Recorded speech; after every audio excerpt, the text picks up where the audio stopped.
Hello, guys. Good morning, good afternoon, good evening. Welcome back. We're going to be reading the last half of chapter 1 in Believe in Yourself by Joseph Murphy. I did originally state that this book just has 2 long chapters, but it actually has 3, the third one being very short. So I just wanted to let you know there will probably be one additional video. Well, there will be one additional video with the last chapter, and it is a bit shorter, so it'll probably be pretty short. I may even try to add it in to the last half of chapter 2, depending on how long that is. So just wanted to let you guys know. So let's finish up with the rest of chapter 1, which is titled Make Your Dreams Come True. I can now see Shakespeare listening to the old stories, fables, and myths of his day. I can also imagine him sitting down, listing all these characters in the play in his mind, then clothing them one by one with hair, skin, muscle, bone, animating them and making them so much alive that we think we are reading about ourselves. Use your imagination and go about your Father's business. Your Father's business is to let your wisdom, skill, knowledge, and ability come forth and bless others as well as yourself. You are about your Father's business if you are operating a small store, and in your imagination, you feel you are operating a larger store, giving a greater measure of service to your fellow creature. If you are a writer of short stories, you can be about your Father's business. Create a story in your mind which teaches something about the golden rule. Then pass that story and all its characters through your spiritualized and highly artistic mentality. Your article will be fascinating and intensely interesting to your readers. The truth about man is always wonderful and beautiful. When writing a novel or story, we should be sure that we clothe truth in her garment of loveliness and beauty. You could now look at an acorn and with your imaginative eye construct a magnificent forest full of rivers, rivulets, and streams. You could people the forest with all kinds of life. Furthermore, you could hang a bow on every cloud. You could look at a desert and cause it to rejoice and blossom as a rose. Instead of the thorn shall come up the fir tree, and instead of the briar shall come up the myrtle tree. Men gifted with intuition and imagination find water in the desert, and they create cities, where formerly other men only saw a desert and a wilderness. An architect of a city sees the buildings and fountains already in operation before he ever digs a well or builds a house. I will make the wilderness a pool of water and the dry land springs of water. Long hours, hard labor, or burning the midnight oil will not produce a Milton, a Shakespeare, a Phidias, or a Beethoven. Men accomplish great things through quiet moments, imagining that the invisible thing of him from the foundation of time are clearly visible. You can imagine the indescribable beauty of he who is being expressed on your canvas, and if you are a real artist in love with beauty, great beauty will come forth effortlessly. Moments of great inspiration will come to you. It will have nothing to do with perspiration or hard mental labor. In Greenwich Village, I met a poet who wrote beautiful poems. He had them printed on cards and sold them at Christmas time. Some of these poems were beautiful gems of spiritual love. He said when he got still, the words would come into his mind accompanied by a lovely scene. Flowers, people, and friends would come clearly into his mind. These images spoke to him. They told him their story. Oftentimes, the complete poem, song, or lullaby would appear complete and ready in his mind without the slightest effort. His habit was to imagine he was writing beautiful poems which would stir the hearts of men. Shelley said poetry was an expression of the imagination. When the poet meditates on love and wishes to write on love, the invisible intelligence and wisdom within him stirs his mind and casts the spell of God's beauty over him and awakens him to God's eternal love so that his words become clothed with wisdom, truth, and beauty. The great musician is within. If it is your business to play music or compose music, be sure you are on your Father's business. Your Father's business is first of all to recognize God as the great musician. Then meditate, feel, pray, and know that the inner music sings or plays through you the song of God's love, and you will play like you never played before. So my understanding of doing everything in your Father's business, is doing everything that you do and imagining it on a grander scale, serving all others. Because whatever you do to serve yourself, you are essentially serving all others, whether it's serving them or disservicing them. So doing everything with that intention, with a good intention for all. Every invention of Edison's was first conceived in his imagination. The same was true of Tesla, another great inventor and scientist. I think it was Oliver Wendell Holmes who said, "We need 3 storymen who can idealize, imagine, and predict." I believe it was the capacity to imagine and dream that caused Ford to look forward to putting the world on wheels. Your capacity to imagine causes you and enables you to remove all barriers of time and space. You can reconstruct the past or contemplate the future thought through your inner eye. No wonder it says in Genesis, Israel loved Joseph being imagination, more than all his brethren. Imagination, when disciplined, spiritualized, controlled, and directed, becomes the most exalted and noblest attribute of man. I was in conversation some years ago with a young chemist who stated that his superiors for years had tried to manufacture a certain German dye and failed. He was given the assignment when he went with them. As he commented, he did not know it could not be done and synthesized the compound without any difficulty. So he commented that he wasn't aware it couldn't be done, and then he went ahead and he synthesized it without any issues. They were amazed and wanted to know his secret. His answer was that he imagined he had the answer. Pressed further by his superiors, he said that he could clearly see the letters "answer" in blazing red color in his mind. Then he created a vacuum underneath those letters, knowing that as he imagined the chemical formula underneath the letters, the subconscious would fill it in.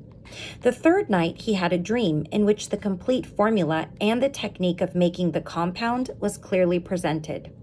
Joseph, or imagination, is a dreamer and a dreamer of dreams.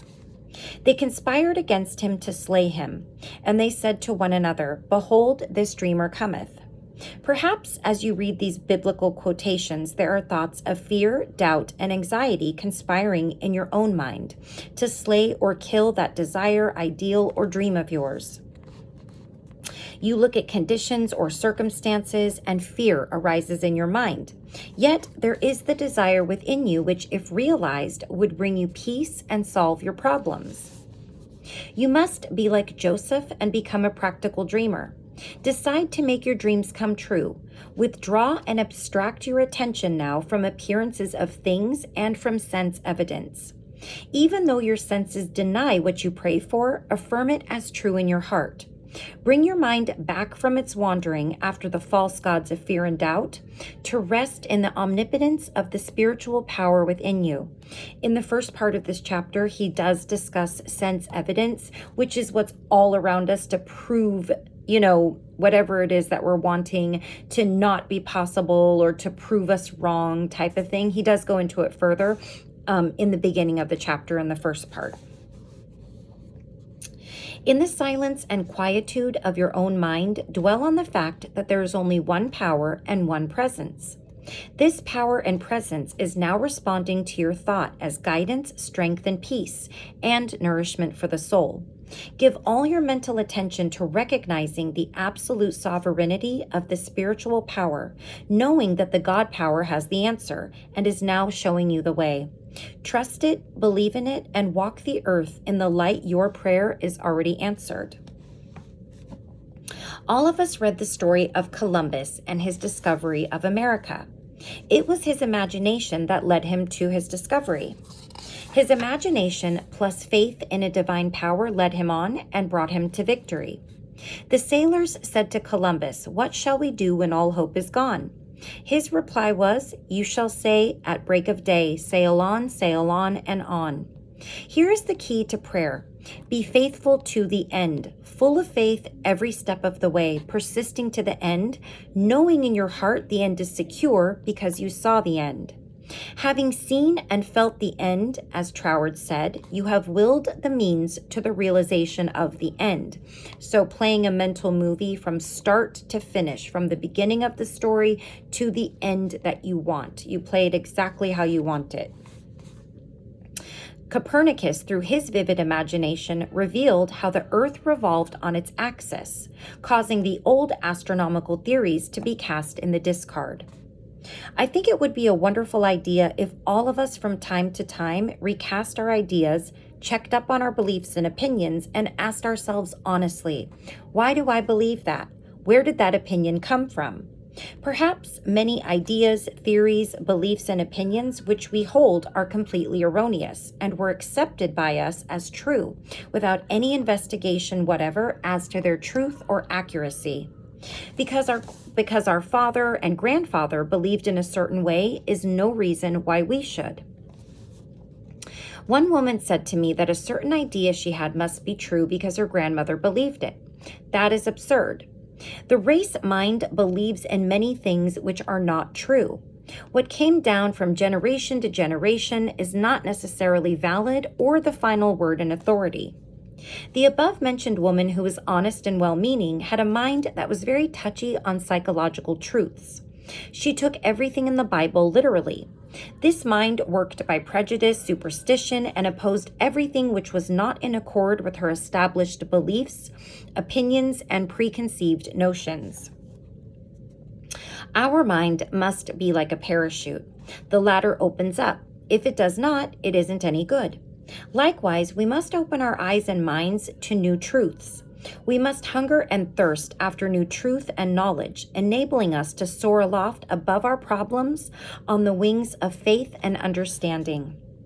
The famous biologists, astronomers, physicists, and mathematicians of our day are men gifted with a vivid scientific imagination. For instance, the Einstein theory of relativity existed first in his imagination. Archaeologists and paleontologists studying the tombs of ancient Egypt, through their imaginative perception, reconstruct ancient scenes. The dead past becomes alive and audible once more. Looking at the ancient ruins and the hieroglyphics thereon, the scientists tell us of an age when there was no language. Communication was done by grunts, groans, and signs. The scientist's imagination enables him to clothe this ancient temple with roofs and surround them with gardens, pools, and fountains. The fossil remains are clothed with eyes, sinews, and muscles, and they again walk and talk. The past becomes the living present, and we find in imagination there is no time or space. Through your imaginative faculty, you can be a companion of the most inspired writers of all time. I gave a lecture on the 21st chapter of Revelation some time ago in the Wilshire Ebel Theater in Los Angeles to our Sunday audience. The previous night, while I was meditating on the inner meaning of the following verses, I intuitively and actually felt the presence and the intimate companionship of the mystic seer who wrote the inspired verses. And I, John, saw the holy city, New Jerusalem, coming down from God out of heaven, prepared as a bride adorned for her husband. And I heard a great voice out of heaven saying, Behold, the tabernacle of God is with men, and he will dwell with them and be their God. Revelations 21:2-2. Can't you now walk down the corridor of your own mind and there see, inwardly perceive, feel, and sense God's river of peace flowing through your mind? You are now in the holy city, your own mind, inhabited by such lovely people as bliss, joy, faith, harmony, love, and goodwill. Your mind is clothed with God's radiant beauty, and your mood is exalted, noble, and godlike. You are married mentally and spiritually to God and to all things good.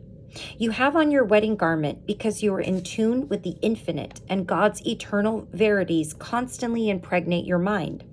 In your imagination, you sense and feel that you are the tabernacle of God, and that His Holy Spirit saturates and fills every part of your being. Your imagination now becomes seized with the divine frenzy. You become God intoxicated, having received the divine antibody, the presence of God in the chamber of your heart. You can look at a rock, and out of that rock, through divine imagination, you can reveal the Madonna and portray a vision of beauty and a joy forever. Never permit your imagination to be used negatively. Never distort or twist it. You can imagine sickness, accident, and loss and become a mental wreck. To imagine sickness and lack is to destroy your peace of mind, health, and happiness. On board a ship one time, I heard a passenger exclaim when looking at the setting sun, "I am so happy, I hope this lasts forever." How often have you seen a glorious sunrise, and perhaps you said, "I hope this lasts forever"? Nothing in this transitory world lasts eternally. However, the truth of God does last forever. Darkness follows night, but morning will come again. Twilight will also come. You do not want things to stand still.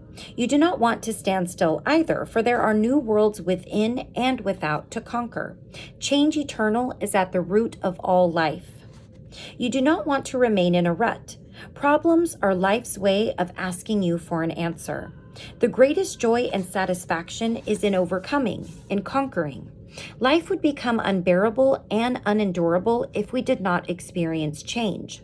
We would be bored by the monotony of things.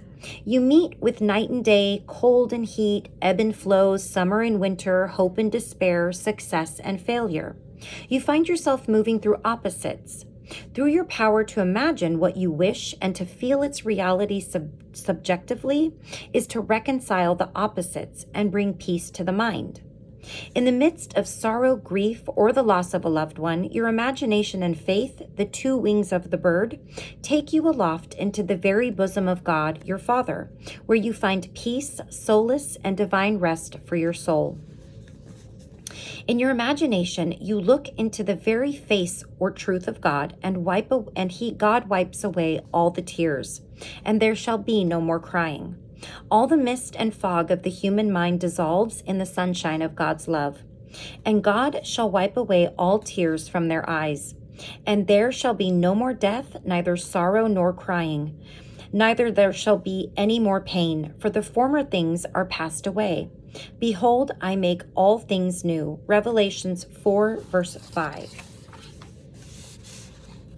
When the night is black, you see no way out, i.e., when your problem is most acute, let your imagination be your savior. I will lift up mine eyes, or imagination, unto the hills from whence cometh my help. Psalms 121, 1. The hills are of an inner range, the presence of God in you.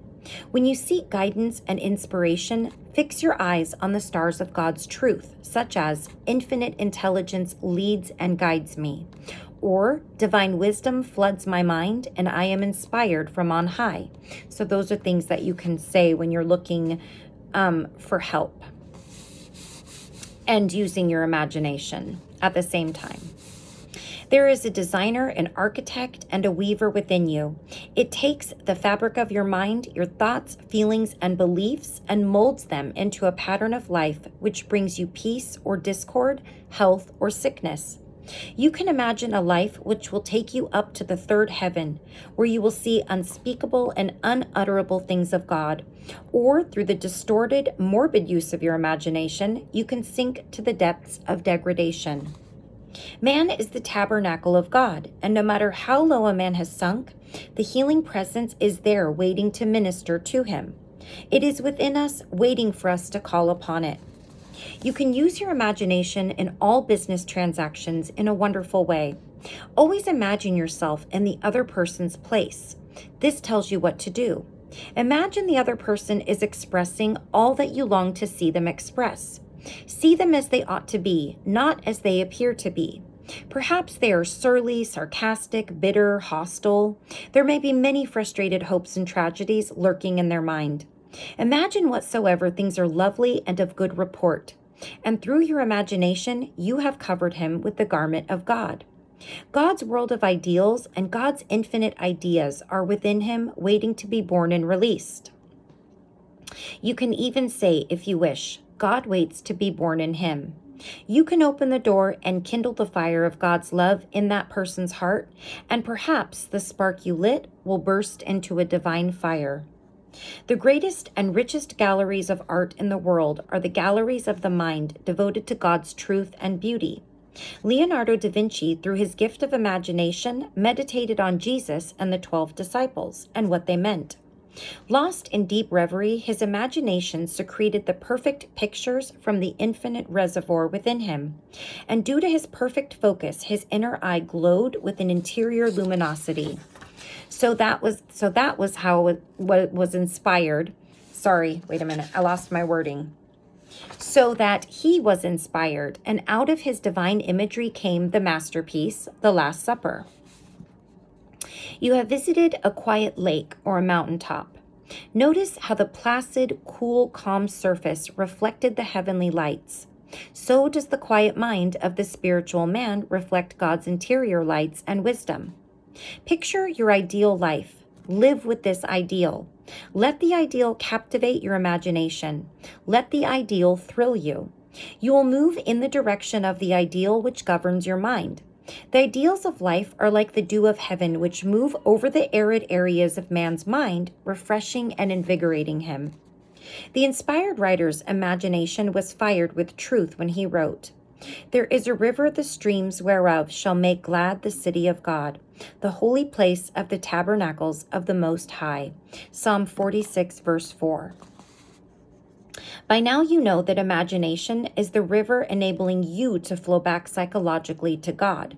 The streams and rivulets are your ideas and feelings, plus the emanation of love and goodwill that goes forth from you to all everywhere. Man looks out into the world and he sees sickness, chaos, and man's inhumanity to man.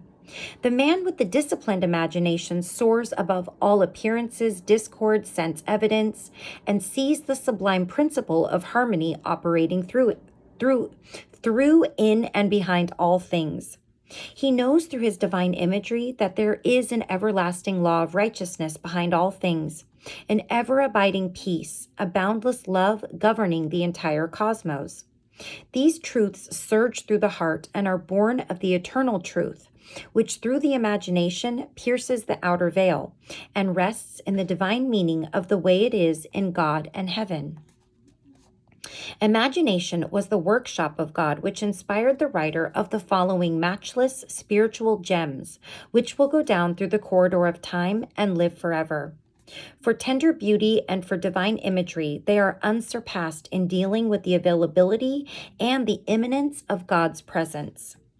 For he shall give his angels charge over thee to keep thee in all thy ways. Psalms 91, verse 11. Whither shall I go from thy spirit, or whither shall I flee from thy presence? If I ascend up into heaven, thou art there. If I make my bed in hell, behold, thou art there. If I take the wings of the morning and dwell in the uttermost parts of the sea, even there shall thy hand lead me, and thy right hand shall hold me. All right. So that completes chapter 1. Chapter 2, using the subconscious mind in business. And when this author says business, he means the business of life, not just business like I'm going to work, I'm a business person. So I just want to let you know that is not inclusive. It's some of these, the way that he, I guess, titles his chapters and his books can be a little bit misleading, but I guess when you're looking at it through a deeper spiritual aspect, it does make sense. So until next time, please take care of yourself and all those around you as usual. Give good thoughts and vibes to all those around you. And remember, we're not wearing signs telling us what we may be going through, but by gosh, if we did, wouldn't it change the way we treated others and whether we judged others? I try to always think about that when I'm getting ready to judge someone or have a negative thought. I don't know what that person's going through. I don't know what their life has been. And I know not to take it personally. Whenever somebody is mean or rude or short with me, it usually has nothing to do with me. I would say 99.9% of the time. And I hope that you guys remember that too. Don't let other people's insecurities weigh on you, and don't take those in as your own. And don't let Don't give other people consent or power to make you feel anything less than the wonderful person that you are and the wonderful loving soul that you are. It doesn't ever matter what anyone else says or thinks. Never give your permission or your consent to give people that power. You have all the power that you need. You have all the knowledge that you need right here. Never ever forget that. You are so powerful, each and every one of us. So again, I will see you very soon for chapter 2 for the first half. And until then, take care. Bye-bye.